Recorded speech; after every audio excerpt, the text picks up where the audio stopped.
ओम शांति 10/1/2025 प्रातः मुरली। ओम शांति बाप दादा मधुबन। ओम शांति मीठे बाप दादा, मीठे बच्चे हंजे मीठे बाबा। बाप तुम्हें ज्ञान योग की खुराक खिलाकर जबरदस्त खातरी करते हैं, तो सदैव खुश मौज में रहो और श्रीमत अनुसार सबकी खातरी करते चलो। प्रश्न, इस संगम युग पर आपके पास सबसे अमूल्य चीज कौन सी है जिसकी संभाल करनी है? उत्तर, इस सर्वोत्तम ब्राह्मण कुल में आपकी यह जीवन बहुत अमूल्य है, इसलिए शरीर की संभाल जरूर करनी है। ऐसे नहीं है तो मिट्टी का पुतला है, कहाँ यह खलास हो जाए। नहीं, इनको जीते रखना है। कोई बीमार होते हैं तो उनसे तंग नहीं होना है चाहिए। उनको बोलो तुम शिव बाबा को याद करो। जितना याद करेंगे उतना पाप करते जाएंगे। उनकी सर्विस करनी चाहिए। जीता रहे, शिव बाबा को याद करता रहे। तो ज़्यादा से ज़्यादा बाबा को याद करना है ताकि पाप कम हो और फिर ठीक हो जाएंगे। बीमारी आदि क्यों आती है? ये हमारे पाप कर्मों की सजा है। ओम शांति।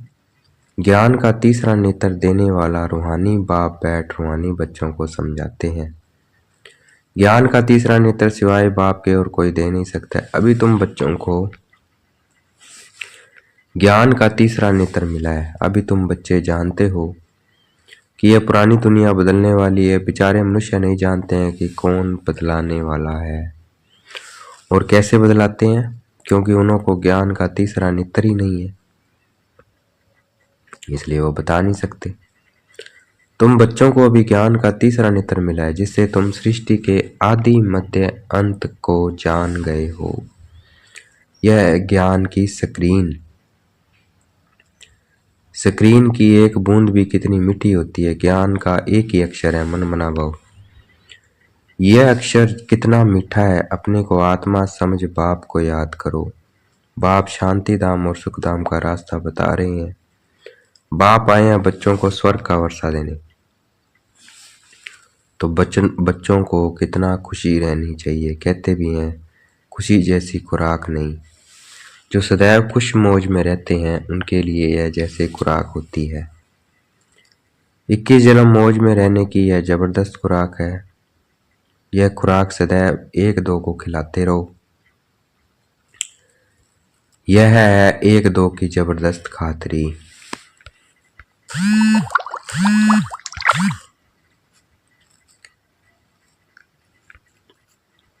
एक दो को खिलाते रहो। यह है एक दो की जबरदस्त खातरी। ऐसे खातरी और कोई मनुष्य की कर न सके।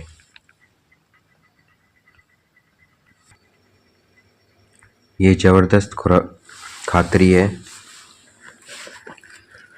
तो ये खिलाते रहना है। यह एक दो की जबरदस्त खातरी है। ऐसी खातरी और कोई मनुष्य की कर न सके। तुम बच्चे श्रीमत पर सभी की रूहानी खातरी करते हो। सच्ची खुशी खुराफात भी यह है किसी को बाप का परिचय देना। मीठे बच्चे जानते हैं वेद का बाप द्वारा हमको जीवन मुक्ति की सौगात मिलती है। बाप द्वारा हमको जीवन मुक्ति की सौगात मिलती है। सतयुग में भारत जीवन मुक्त था, पावन था। बाप बहुत बड़ी ऊंची खुराक देते हैं। तब तो गायन है अतीन्द्रिय सुख पूछना हो तो गोपियों से पूछो। क्या गायन है? अतीन्द्रिय सुख पूछना हो तो गोपियों से पूछो। यह ज्ञान और योग की कितनी फर्स्ट क्लास वंडरफुल खुराक है। और यह खुराक एक ही रूहानी सर्जन के पास है और किसी को इस खुराक का मालूम ही नहीं है। बाप कहते हैं मीठे बच्चों, तुम्हारे लिए हथेली पर सौगात लाया हूं मुक्ति, जीवन मुक्ति की। यह सौगात मेरे पास ही रहती है। कल्प मैं ही आकर तुमको यह सौगात देता हूं। फिर रावण छीन लेता है। तो अभी तुम बच्चों को कितना खुशी का पारा चढ़ा रहना चाहिए। तुम जानते हो हमारा एक ही बाप टीचर और सच्चा सच्चा सतगुरु है, जो हमको साथ ले जाते हैं। मोस्ट बिलव्ड बाप से विश्व की बादशाही मिलती है। यह कम बात है क्या? बच्चों को सदैव हर्षित रहना चाहिए। Godly student life is the best. यह अभी का ही गायन है ना, फिर नई दुनिया में तुम सदैव खुशियां मनाते रहेंगे। दुनिया नहीं जानती है कि सच्ची सच्ची खुशियां कब मनाई जाएगी। मनुष्य को तो सतयुग का ज्ञान ही नहीं है, तो यहाँ ही मनाते रहते हैं। परंतु इस पुरानी तमो प्रधान दुनिया में खुशी कहाँ से आई? यहाँ तो त्राही त्राही करते रहते हैं। कितना दुख की दुनिया है। बाप तुम बच्चों को कितना सहज रास्ता बताते हैं। ग्रस्त व्यवहार में रहते कमल फूल समान रहो। धंधा दौरी आदि करते भी मुझे याद करते रहो, जैसे आशिक और माशूक होते हैं। वह तो एक दो को याद करते रहते हैं, वह उनका आशिक वह उनका माशूक होता है। यहाँ यह बात नहीं है। यहाँ तो तुम सभी एक माशूक के जन्म जन्मांतर से आशिक रहे हो। बाप तुम्हारा कभी आशिक नहीं बनता। तुम उस माशूक को आने के लिए याद करते आए हो। जब दुख ही जास्ती होता है तो जास्ती सिमरन करते हैं। तब तो गायन भी है, दुख में सिमरन सब करे, सुख में करे ना कोई। मतलब सतयुग त्रेता में इतना सुख होता है कि हम भगवान को याद ही नहीं करते, और फिर द्वापर से दुख शुरू होता है तो याद करना शुरू करते हैं। इस समय जैसे बाप सर्वशक्तिमान है, दिन प्रतिदिन माया भी सर्वशक्तिमान तमो प्रधान होती जाती है। इसलिए अब बाप कहते हैं, मीठे बच्चे देही अभिमानी बनो, अपने को आत्मा समझ मुझ बाप को याद करो और साथ साथ दैवी गुण भी धारण करो, तो तुम ऐसे लक्ष्मी नारायण बन जाएंगे। इस पढ़ाई में मुख्य बात थी है याद की। ऊंचते ऊंच बाप को बहुत प्यार स्नेह से याद करना चाहिए। वह ऊंचते ऊंच बाप भी नई दुनिया स्थापन करने वाला है। बाप कहते हैं, मैं आया हूँ तुम बच्चों को विश्व का मालिक बनाने, इसलिए अब मुझे याद करो तो तुम्हारे अनेक जन्मों के पाप कट जाएंगे। पतित पावन बाप कहते हैं, तुम बहुत पतित बन गए हो, इसलिए अब तुम मुझे याद करो तो तुम पावन बन और पावन दुनिया के मालिक बन जाएंगे। पतित पावन बाप को ही बुलाते हैं ना। अब बाप आए हैं तो जरूर पावन बनना पड़े। बाप दुख करता सुख करता है। बरोबर सतयुग में पावन दुनिया थी तो सभी सुखी ही थे। अब बाप फिर से कहते हैं, बच्चे शांति धाम और सुख धाम को याद करते रहो। अभी है संगम युग कि भैया तुमको इस पार से उस पार ले जाते हैं। नैया कोई एक नहीं है, सारी दुनिया जैसे एक बड़ा जहाज है, उनको पार ले जाते हैं। तुम मीठे बच्चों को कितनी खुशी होनी चाहिए। तुम्हारे लिए तो सदैव खुशी ही खुशी है। वेद का बाप हमको पढ़ा रहे हैं। वाह, यह तो कभी नहीं सुना ना पढ़ा। भगवान वाच, मैं तुम रूहानी बच्चों को राजयोग सिखा रहा हूँ। तो पूरी रीति सीखना चाहिए, धारणा करनी चाहिए, पूरी रीति पढ़ना चाहिए। पढ़ाई में नंबरवार तो सदैव होते ही है। अपने को देखना चाहिए, मैं उत्तम हूँ, मध्यम हूँ, कनिष्ठ हूँ। बाप कहते हैं, अपने को देखो, मैं उच्च पद पाने के लायक हूँ, पुरानी सर्विस करता हूँ। क्योंकि बाप कहते हैं, बच्चे सर्विसेबल बनो, फॉलो करो। मैं आया हूँ सर्विस के लिए, रोज सर्विस करता हूँ, इसलिए ही तो यह रथ लिया है। इनका रथ बीमार पड़ जाता है तो मैं इनमें बैठ मुरली लिखता हूँ। मुख से तो बोल नहीं सकते तो मैं लिख देता हूँ, ताकि बच्चों के लिए मुरली मिस न हो। तो मैं भी सर्विस पर हूँ ना, यह है रूहानी सर्विस। तो तुम बच्चे भी बाप की सर्विस में लग जाओ। On God fatherly service. जो अच्छा पुरुषार्थ करते हैं, अच्छी सर्विस करते हैं, उनको महावीर कहा जाता है। देखा जाता है कौन महावीर है, जो बाबा के डायरेक्शन पर चलते हैं। बाप का फरमान है, अपने को आत्मा समझ, भाई भाई को देखो, शरीर को भूल जाओ। बाबा भी शरीर को नहीं देखते हैं। बाप कहते हैं, मैं आत्माओं को देखता हूँ। बाकी यह तो ज्ञान है कि आत्मा शरीर बगैर बोल नहीं सकती। मैं भी शरीर में आया हूँ, लोन लिया हुआ है, शरीर साथ ही आत्मा पढ़ सकती है। बाबा की बैठक यहाँ बिरकटी में है। यह है काल तख्त। आत्मा काल मूर्त है। आत्मा कब छोटी बड़ी नहीं होती है, शरीर छोटा बड़ा होता है। जो भी आत्माएं हैं उन सभी का तख्त यह बिरकटी है। शरीर तो सभी के भिन्न भिन्न होते हैं। किसी का काल तख्त पुरुष का है, किसी का काल तख्त स्त्री का है, किसी का काल तख्त बच्चे का है। बाप बैठ बच्चों को रूहानी ड्रिल सिखलाते हैं। जब कोई से बात करो तो पहले अपने को आत्मा समझो। आत्मा समझो, कोई से बात करो पहले अपने को आत्मा समझो। हम आत्मा फलाने भाई से बात करते हैं, बाप का पैगाम देते हैं कि शिव बाबा को याद करो, याद से ही जंग उतरनी है। सोने में जब अलाई पड़ती है तो सोने की वैल्यू ही कम हो जाती है। तुम आत्माएं में भी जंग पड़ने से तुम वैल्यू लेस हो गए हो, वैल्यू लेस हो गए हो और फिर पावन बनना है। तुम आत्माओं को अब ज्ञान का तीसरा नेत्र मिला है, उस नेत्र से अपने भाइयों को देखो। भाई भाई को देखने से कर्म इंद्रियां चंचल नहीं होगी। राज्य भाग्य लेना है, विश्व का मालिक बनना है तो ये मेहनत करो। भाई भाई समझ सभी को ज्ञान दो, तो फिर यह टेव पक्की हो जाएगी, आदत पक्की हो जाएगी। सच्चे सच्चे ब्रदर्स तुम अभी हो। बाप भी ऊपर से आए हैं, तुम भी आए हो। बाप बच्चों से ही सर्विस कर रहे हैं। सर्विस करने की बाप हिम्मत देते हैं। हिम्मते मचे मदते बाप।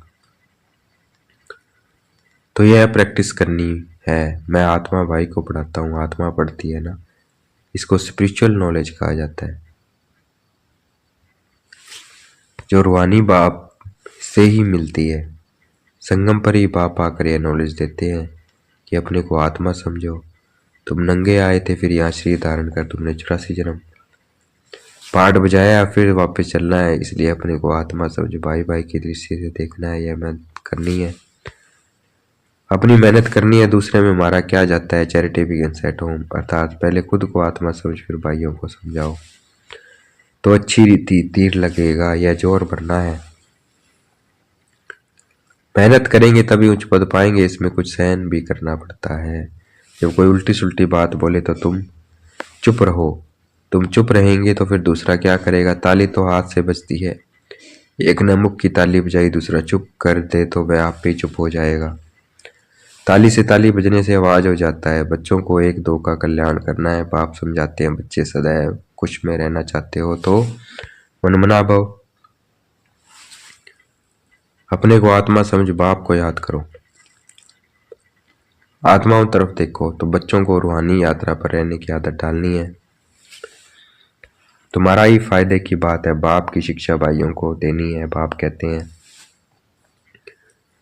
मैं तुम आत्माओं को ज्ञान दे रहा हूँ, आत्मा को ही देखता हूँ। मनुष्य मनुष्य से बात करेंगे तो उन्हें मुंह को देखेंगे ना। तुम आत्मा से बात करते हो तो आत्मा को ही देखना है। बल शरीर द्वारा ज्ञान देते हो, परंतु इसमें शरीर का बांध तोड़ना होता है। तुम्हारी आत्मा समझती है परमात्मा बाप उनको ज्ञान दे रहे हैं। बाप भी कहते हैं आत्मा को देखता हूँ, आत्माएं भी कहती है हम परमात्मा बाप को देख रहे हैं, उसे नॉलेज ले रहे हैं। इसको कहा जाता है स्पिरिचुअल ज्ञान की लेन देन। आत्मा की आत्मा के साथ आत्मा में ही ज्ञान है। आत्मा को ही ज्ञान देना है। यह जैसे जोहर है, तुम्हारे ज्ञान में यह जोर भर जाएगा तो किसी को भी समझाने से जट तीर लग जाएगा। बाप कहते हैं प्रैक्टिस करके देखो, तीर लगता है ना। ये नई आत्मा देखेंगे, तुम्हारे ज्ञान में यह जोर भर जाएगा। जब आत्मा देखकर करेंगे तो किसी को भी समझाने से जट तीर लग जाएगा, तीर लग जाएगा। बाप कहते हैं प्रैक्टिस करके देखो, तीर लगता है ना। ये नई टेव डालनी है तो फिर शरीर का बांध निकल जाएगा। माया के तूफान कम आएंगे, बुरे संकल्प नहीं आएंगे, क्रिमिनल आई भी नहीं रहेगी। हम आत्मा ने 84 का चक्कर लगाया है, अब नाटक पूरा होता है। अब बाबा की याद में रहना है। याद से ही तमो प्रधान सतो प्रधान दुनिया के मालिक बन जाएंगे। कितना सहज है।